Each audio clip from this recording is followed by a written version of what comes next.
Okay, so ninjas. Right. I mean, when you hear that word, what comes to mind? For a lot of us, it's probably those, super stealthy figures, almost like shadows, maybe something straight out of a movie or a video game. Yeah, exactly. It's easy to get caught up in those kind of romanticized images, those Mm. Hollywood ninjas. But the real history and techniques of ninjutsu are, well, they're a lot more grounded, a lot more practical. Totally. And that's where our deep dive comes in today. We're going beyond the myths, getting to the real deal. And we have a really incredible piece of source material to guide us. Oh, yeah, this is gold. Ninja Combat Method, a training overview That's a manual. perfect title, right? It's exactly what it sounds like, a practical guide to how ninjutsu was actually taught and practiced. And one of the coolest things about it, the illustrations. Oh, absolutely. Seeing those stances, those techniques visually, it's like a direct link to this ancient art. It really is. So for everyone listening, think of this as your fast track to understanding the core of ninjutsu. No fluff, just the essentials. Exactly. And we'll be exploring two main things. First, we'll dig into the historical roots of ninjutsu. Where did it come from? How did it develop? The whole context. Right. And then we'll get into the nitty-gritty of combat techniques, The actual moves, the strategies. based directly on what this manual shows us. So ready to dive in? Let's do it. All right, let's start with the history. This manual tells us that ninjutsu, often called the art of stealth. It wasn't just about being sneaky. Right. Stealth was definitely a huge part of it, but it went way beyond that. It was like a whole system. Fighting, gathering intelligence, even psychological warfare. It was a full package deal. Yeah. And it has a long history, too. We're talking over 900 years of ninja spies and commandos operating in feudal Japan. 900 years. That's mind-blowing. So they were around for a long time before things really kicked into high gear. The manual specifically mentions that the peak of ninjutsu was during the 400 years of civil unrest leading up to the 17th century. That makes sense. I mean, times of chaos and instability, you're going to see a higher demand for those kind of specialized skills. So who are these ninjas working for during this time? Well, it's interesting. They weren't just serving the powerful lords or anything. Oh, so not just like the elite warriors for the elite. Nope.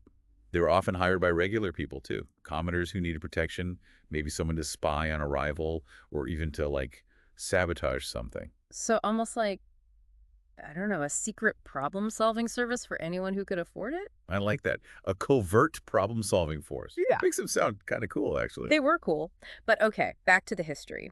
The manual talks about how their training became more formalized, especially in the mountainous regions of Iga and Koga. Those were like the ninja hubs. You Yeah. have these family-based schools popping up, each specializing in specific aspects of ninjutsu. So it wasn't just one, like, universal ninja school. Each family had their own unique techniques and specialties. Exactly. And those skills were passed down through generations. Makes you wonder what kind of rivalries might have existed between those different schools. Oh, I bet there were some intense competitions going on. But Mm. here's something else that's pretty wild.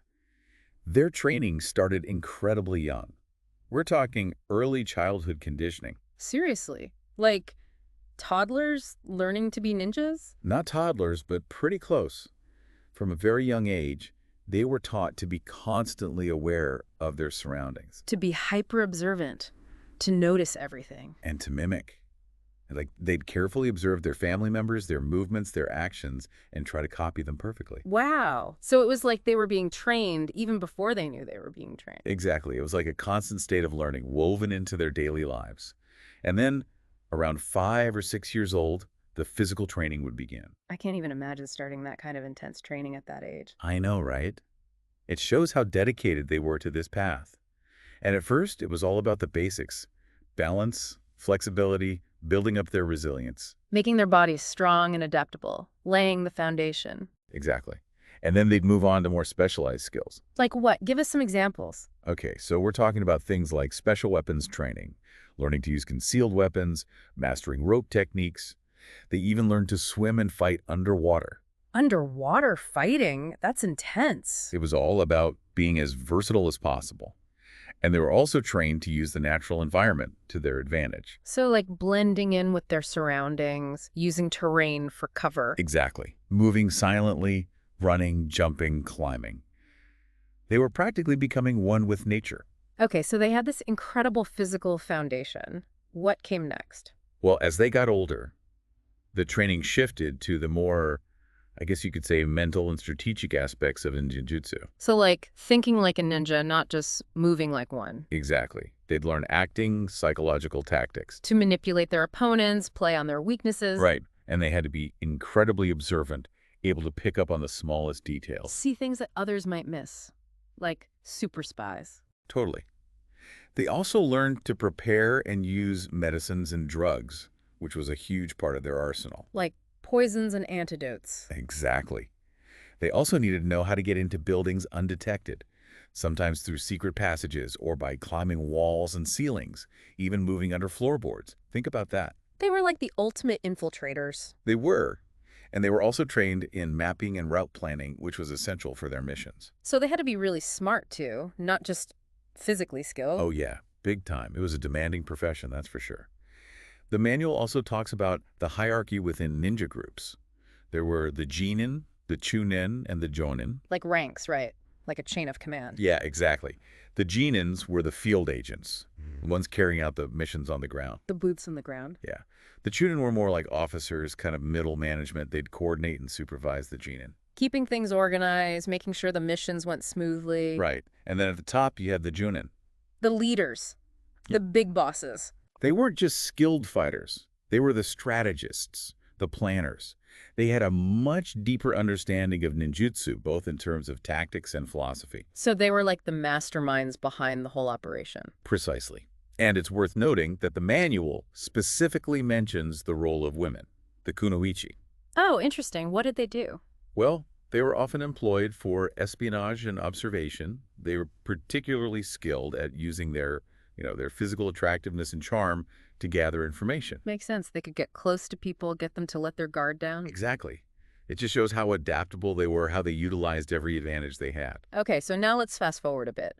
Japan enters a period of stability under the Tokugawa shogunate. What happens to the ninja? Do they just fade into the shadows? Well, you might think so, right? Uh-huh. But they actually managed to adapt. They found new ways to utilize their skills. Like what? If there's less chaos and warfare, what do they do? Well, some of them went into police work. Really? So like undercover agents, detectives. Exactly. Others were employed by the military, still using their stealth and information-gathering abilities. So they were still valuable, even in a more peaceful society. Their skills were just too useful to be wasted.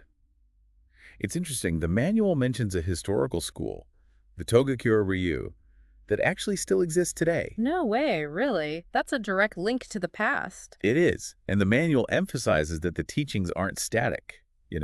Each generation's supreme master has a responsibility to update and refine the techniques to keep them relevant. So ninjutsu is a living tradition. It's constantly evolving. Exactly. All right, so we've covered the historical side of things. Now let's dive into the combat techniques. Starting with taijutsu, their unarmed fighting method. Okay, so what's the main idea behind ninja unarmed combat? Well, unlike some other martial arts, taijutsu isn't about rigid, fixed stances. So it's not like learning a set sequence of moves. No, it's way more fluid, more adaptable. You're constantly adjusting based on what your opponent's doing. So you got to be able to react, to improvise. Yeah, like water. You got to flow around obstacles, use your opponent's force against them. So being adaptable is key.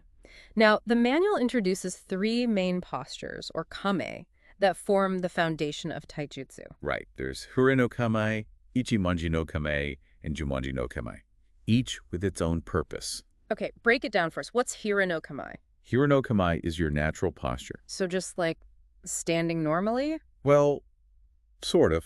Your feet are hip-width apart, hands relaxed at your sides or on your hips, gaze straight ahead. It's a neutral position, but you're ready to react. Ready for anything. Exactly.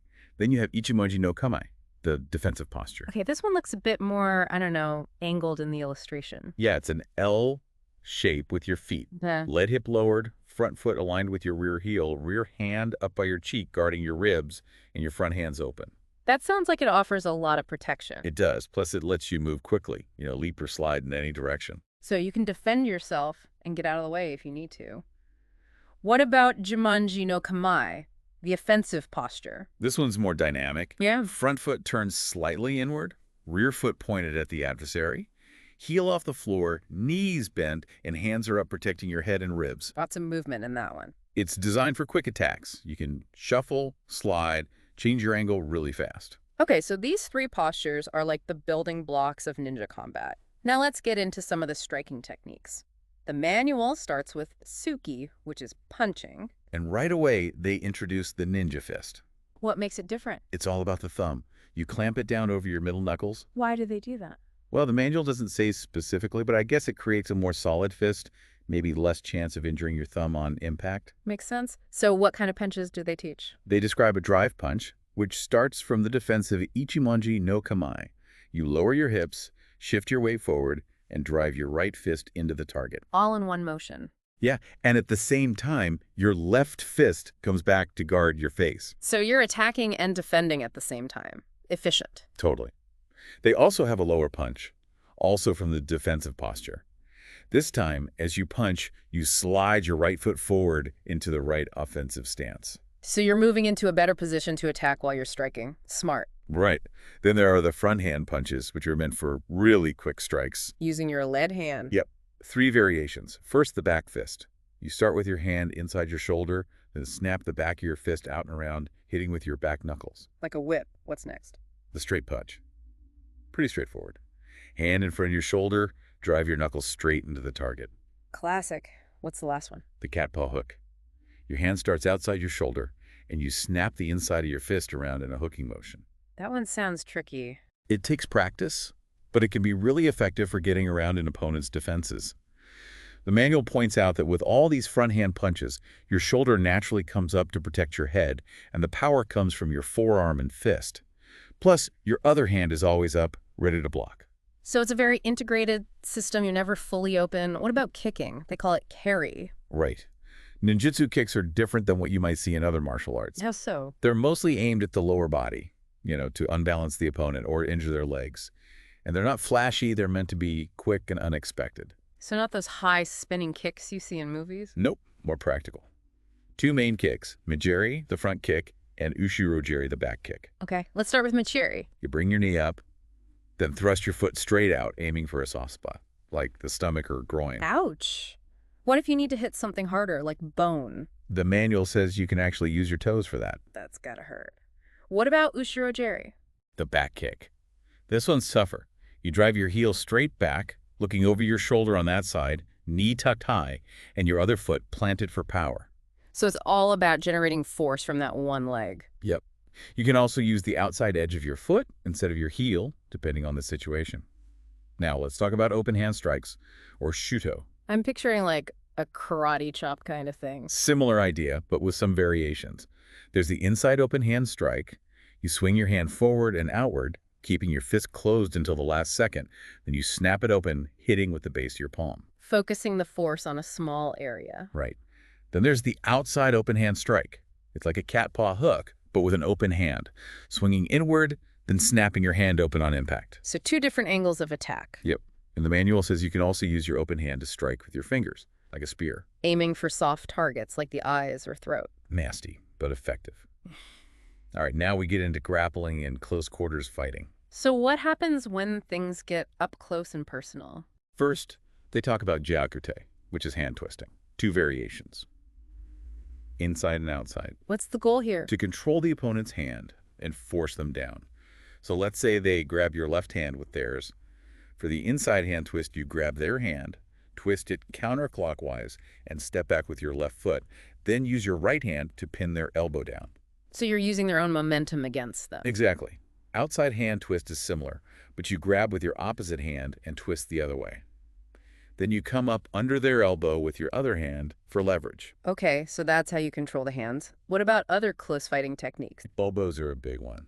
They're basically like redirected punches. You pull your fist back at the last second and boom, your elbow hits them. So it's unexpected, powerful. Yeah. Knees are also really useful. You drive your knee into them, using a hip twist to add force, keeping your elbows tight to protect your ribs. So you're using your whole body. Always. They also teach throws. One technique is to get inside their guard, step behind them, and then show your fingertips to their throat for a split second as a distraction. So they look away for a moment. Yeah. And in that instant, you shift your weight to your tripping leg and pull them over your back. Classic over-the-shoulder throw. All right, so we've seen their unarmed combat. Now let's move on to weapons. The manual covers bojutsu, which is staff fighting. And the basic stance is similar to Hiranokame, feet hip-width apart. So you're grounded, balanced. Right. Then they show a few different ways to hold the staff, or kame. Like what? One way is to point the staff at the opponent's eyes, palms down like you're holding bicycle handlebars, and use that from the ikimanji posture. Another is to aim at their midsection, palms down. And another is to hold the staff out long, covering your whole body with it. So you're using it like a shield as well as a weapon. Exactly. The manual shows lots of different strikes you can do with the staff, targeting the head, arms, legs. It's all about using your whole body to generate power. What about defense? You can block punches or grabs with the staff, often while stepping into Ichimonji no Kame for stability. One technique is to move inside the opponent's attack and hit their ribs with the staff. Counterattacking as you defend. Yeah, and they also show how to defend against someone who's also using a staff, which is pretty cool. It's all about finding openings and protecting your lower body. They also teach you how to use the staff to escape if someone grabs you. Like if they grab your wrist or your jacket. Yeah, you use the staff for leverage, to pry their grip open, and there's even a technique to break free if they grab the staff itself. You use your thumb to put pressure on their hand. Makes sense. All right, next up, kenpo, the sword. The stance is similar to Ichimonji no Kame, but you grip the sword with your right hand over your left with a gap between them. Interesting. Why the gap? It probably has to do with the specific sword techniques they teach. Like what? Well, there's the thrust, which is just stepping forward and extending your arms, driving the sword straight ahead. Simple but effective. Then there's the slash, which is stepping forward and raising the sword high, then bringing it down in a cutting motion. Like a classic samurai move. Exactly. And then there's a diagonal slash. You step forward, bring the sword up by your right shoulder, and then step out with your right foot while swinging the sword in a big circle. So you're generating a lot of momentum with that one. Yeah, it's a powerful attack. And of course, they teach you how to defend against these attacks too. Give us some examples. To counter a thrust, you knock their sword aside and then slide your blade along their thumb, which could disable their hand. That's brutal. It's effective, though. To defend against an overhead slash, you raise your sword and deflect the dares to the side. And against a horizontal slash, you lunge forward and attack their midsection while moving out of the way. So it's not just about blocking, you're always looking to counterattack. Okay, let's talk about throwing blades. Shuriken. The Togakura ninja system, the one mentioned in the manual, uses a four-pointed throwing blade called a senben shuriken. And those things can fly, right? Yeah, the manual says they're good up to about 30 feet. And they're also useful for close-up fighting. So how do you throw one of these things? You grip it by the outer edge, index finger on top, hold it vertically, and at first you practice throwing from just a few feet away. Why so close? It's about learning the proper form, straightening your arm, releasing the blade cleanly. So it's all about technique. The power comes from the snap of your hand and forearm working together. As you get better, you increase the distance, and eventually you start incorporating turns into your throw. Half turns, full turns. Like a discus thrower. Sort of. And the goal is to get the blade to stick point first in the target. All right, now let's get into the chain weapons, Kusari. This is where it gets really interesting. I mean, who doesn't love a good chain weapon? Right. The manual talks about 4 types. There's the basic Kusari, or Kusari jute, which is a short chain with weights on the ends. Then you have the ninja obi, which is a tough cloth belt you can use in similar ways. So you can use everyday items as weapons. Exactly. Then there's the famous Kusari gama, the sickle with a long chain and a weight. And finally, the kyoketsu shogue, which is a double-bladed knife on a chain. So you've got options for different ranges and situations. Yeah, the short one's good for close quarters, the long one for reach and entanglement, and the one with the knife is more offensive. Now, how do you use these things? Well, you conceal the chain in your hand, and then you fling it forward, stepping forward at the same time to add reach. So you can catch their arms or legs. Exactly. You can also throw the chain at their face or hands to distract them or disarm them. And defensively. You can catch a sword with it, then counterattack. You can trip someone after dodging a punch. You can even duck under a staff attack and wrap the chain around their ankle. So many possibilities. It's like ultimate adaptability. It is.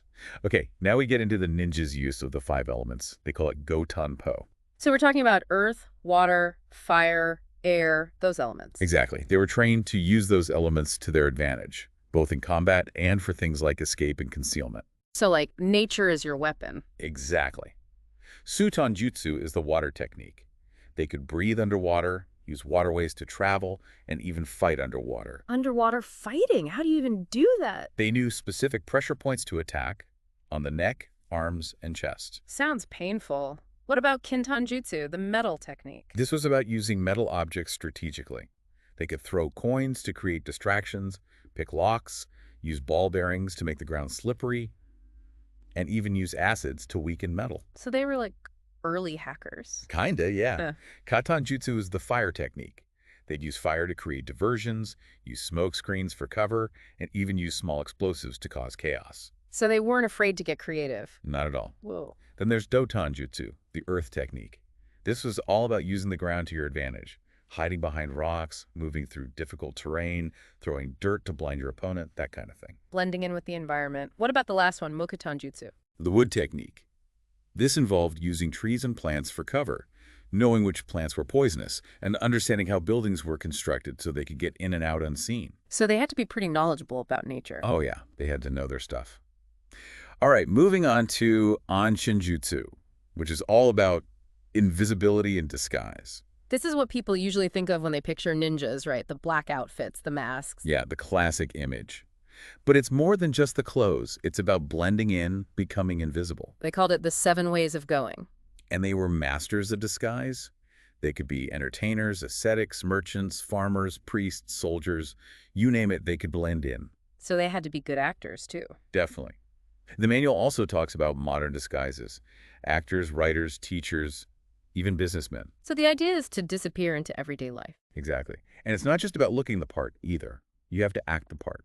Your demeanor, your knowledge, your language, it all has to fit. All right, the manual then briefly touches on the philosophy behind ninjutsu, which is pretty interesting. It links it to Tibetan tantric lore and this Buddhist doctrine called Mikyo. So there's a spiritual side to it. Yeah, definitely. It's all about understanding the 5 elemental manifestations: CHI, earth; SUI, water; KA, fire; FU, wind; and KU, the void. And how do those elements tie into fighting? Well, CHI is about stability, SUI is about adaptability, KA is intensity, FU is elusiveness, and KU is the potential for anything. So they're incorporating those ideas into their movements and strategies. Exactly. They talk about fighting with a concentrated on consciousness, but not actively pursued. What does that even mean? It's hard to explain, but it's like being fully present in the moment without getting caught up in your thoughts. They also mention Kujikeri, which is using 9 hand seals to focus your mind and enhance your strategies. So it's a very mindful approach to combat. It is. Deception and misdirection are also key. The ultimate goal was often survival and completing the mission, not necessarily winning a fight. So they were pragmatic, not bloodthirsty. Exactly. And finally, the manual talks about Taiso, which is physical conditioning. Keeping those ninja bodies in top shape. They focus on both stretching for flexibility and strength training for power. Lots of neck rotations, body twists, leg stretches, arm twists, balance exercises, leg swings.